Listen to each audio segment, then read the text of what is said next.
आज हम भारतीय इतिहास की कुछ अन्य प्रमुख घटनाओं को देखते हैं। जैसे 1909 में इंडियन काउंसिल एक्ट लागू हुआ था।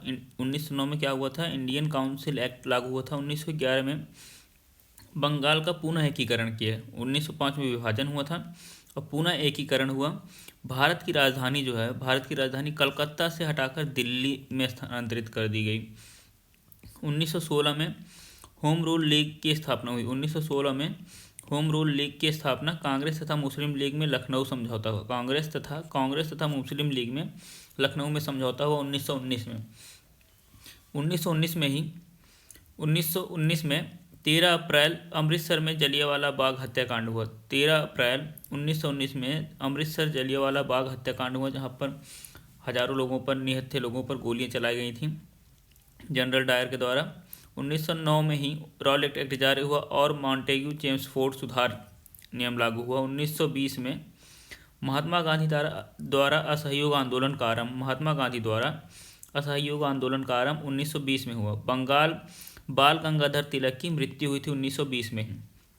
1920 में बाल गंगाधर तिलक की मृत्यु हुई थी। 1922 में संयुक्त प्रांत में चौरी चौरा हत्याकांड 4 फरवरी 1925 को।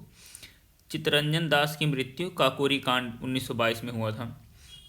1927 में साइमन कमीशन का भारत आगमन।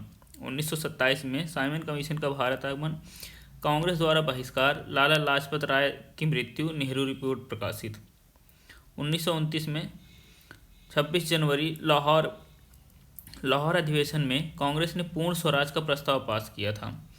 1929 में ही लाहौर अधिवेशन में कांग्रेस ने पूर्ण स्वराज का प्रस्ताव पास किया था। 1930 में 6 अप्रैल को महात्मा गांधी द्वारा दांडी मार्च प्रथम गोलमेज सम्मेलन हुआ था। 6 अप्रैल को महात्मा गांधी द्वारा दांडी मार्च प्रथम गोलमेज सम्मेलन। 1931 में गांधी इरविन समझौता दूसरा गोलमेज सम्मेलन। 1935 में गवर्नमेंट ऑफ इंडिया एक्ट पारित हुआ। 1935 में गवर्नमेंट ऑफ इंडिया एक्ट पारित हुआ।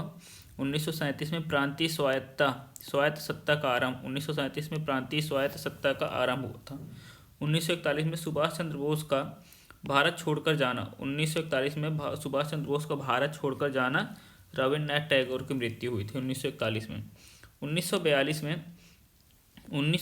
में अगस्त इंडियन नेशनल कांग्रेस द्वारा भारत छोड़ो प्रस्ताव पास किया गया था। भारत छोड़ो प्रस्ताव 1942 में। 1943 में बिहार में अकाल पड़ा था और सुभाष चंद्र बोस द्वारा आज़ाद हिंद फौज का सिंगापुर में गठन किया गया था। 1941 में सुभाष चंद्र बोस भारत छोड़कर गए थे। 1943 में आज़ाद हिंद फौज का सिंगापुर में गठन किया। 1945 में शिमला सम्मेलन, बेबल योजना की सफलता, लाल किला में आज़ाद हिंद फौज के सैनिक अधिकारियों पर मुकदमा किया गया था।